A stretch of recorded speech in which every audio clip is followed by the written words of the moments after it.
कौन हो? तुम्हारी यह दशा किसने बनाई? शिव ने पूछा तो वह कटा हुआ सिर जोर जोर से रोने लगा।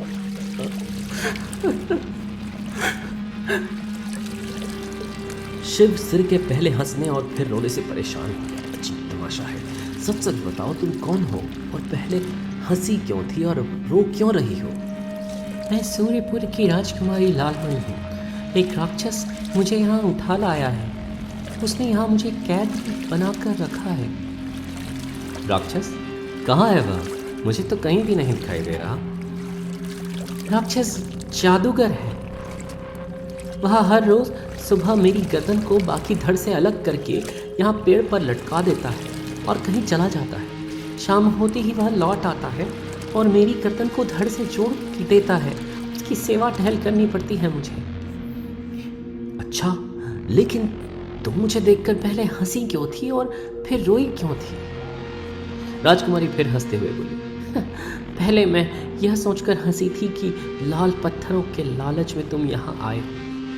अब तुम्हारी मृत्यु निश्चित है। शाम होते ही राक्षस लौटेगा और तुम्हें सूंघ कर पकड़ लेगा। लेकिन जब तुमने मेरा हाल पूछा तो मुझे यह सोचकर रोना आ गया कि आज राक्षस तुम्हें भी खा जाएगा।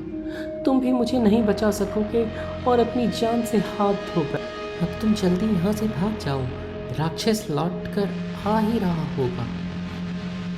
राजकुमारी, मेरा नाम शिव है और शिव ने कभी डरना नहीं सीखा। मैं तुम्हें यहाँ इस हाल में छोड़कर नहीं जा सकता।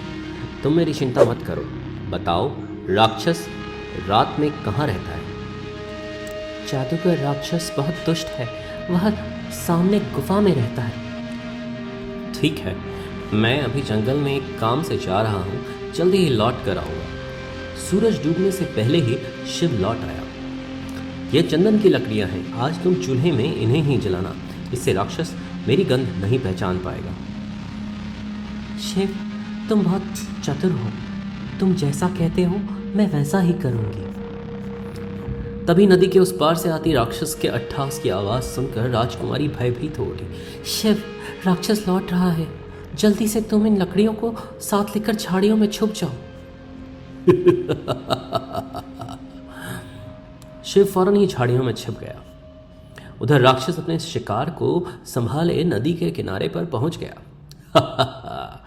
आज इस सुनहरे मृग का मांस खाने को मिलेगा।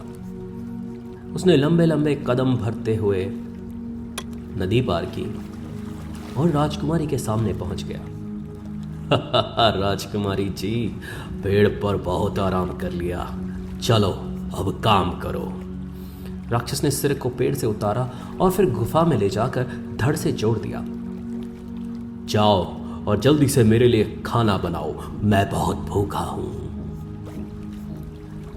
तब तक मैं नदी पर मुंह हाथ धोकर आता हूं। राक्षस के बाहर जाते ही शिव गुफा में आ गया। तुम यहाँ क्यों आ गए? राक्षस अभी नदी से हाथ मुंह धोकर लौट आएगा। तुम चिंता ना करो, यह चंदन की लकड़ियां जला लो। मैं इन हड्डियों के ढेर के पीछे छुप जाता हूं। कुछ देर बाद राक्षस नदी से वापस आ गया। अरे, आज यह कैसी गंध फैली है, बंद करो इसे। लकड़ी जलाने की गंध है। ठीक है, मैं चूल्हे में पानी डाल देती हूँ। तुम खाना मत मांगना। अरे अरे, चूल्हा मत बुझाना, गंध आती है तो आने दो। तुम जल्दी से खाना बनाओ। राक्षस जब खाना खाकर सो गया तो राजकुमारी कुछ खाना लेकर शिव के पास पहुंची। यह लो, खाना खा लो, फिर चुपचाप यहीं सो जाना और सुबह जब तक राक्षस चला ना जाए यहां से मत निकलना। ठीक है।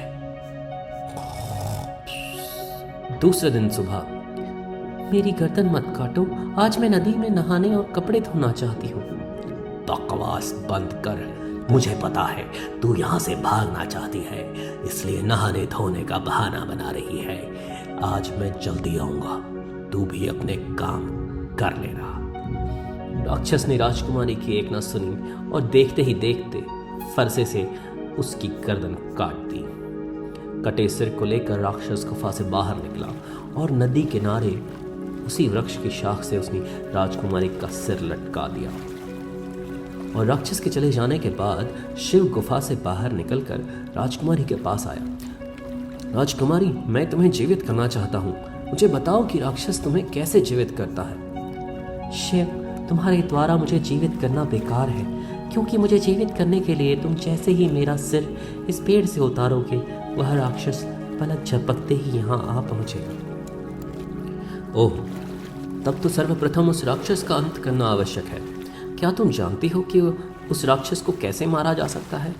शिव, वैसे तो यह कार्य बेहद कठिन है, लेकिन मुझे विश्वास है कि तुम यह काम कर सकते हो। सुनो, पश्चिम दिशा में यहाँ से 500 कोस दूर एक झील है। उसी झील में राक्षस की माँ जादूगरनी कादम्बा का जादुई महल है। उस महल में कादम्बा का एक पालतू सिंह रहता है। उसी सिंह में कदम्बा व राक्षस दोनों की जान है। अगर तुम उस सिंह को मार दोगे तो मुझे इस अनोखी कैद से मुक्ति मिल सकती है। राजकुमारी, मैं यह काम अवश्य करूँगा, लेकिन 500 कोस दूर मैं पैदल कैसे जाऊँगा? शिव, तुम्हें पैदल चलने की कोई ज़रूरत नहीं है। राक्षस की गुफा में जाओ और वहाँ रखे मेरे शरीर के गले में से मेरा हार उतार लो। शिव तेजी से गुफा की ओर बढ़ गया। गुफा में प्रविष्ट होकर राजकुमारी के शरीर से उसने हार उतारा और बाहर निकलकर पुनः राजकुमारी के सिर के पास पहुँच गया। शिव, यह एक चमत्कारी हार है। इसे पहनकर तुम इच्छानुसार पक्षियों की भांति आकाश में उड़ सकते हो और इच्छानुसार ज़मीन पर उतर सकते हो। अब तुम निश्चित रहो राजकुमारी, मैं तुम्हें वचन देता हूँ कि आज सूर्यास्त होने से पूर्व मैं तुम्हें इस दुष्ट राक्षस की कैद से मुक्ति दिला दूंगा। लेकिन मेरे यहाँ से प्रस्थान करने से पहले तुम्हें मेरी एक जिज्ञासा दूर करनी होगी। मैं जानती हूँ शिव कि तुम मेरे खून से लाल बनने के रहस्य को जानने के लिए उतावले हो।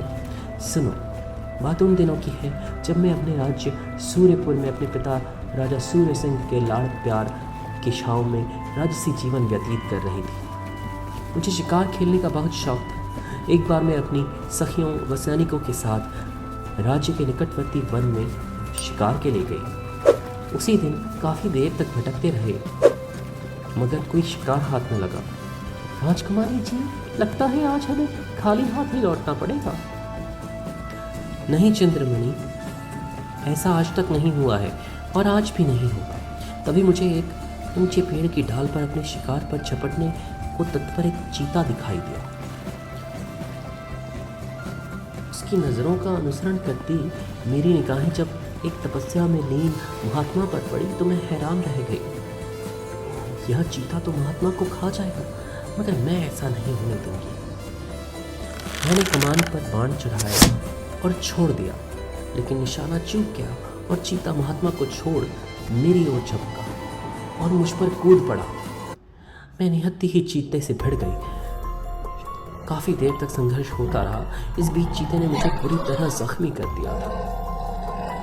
तभी राजकुमारी जी, यह खंजर संभालिए।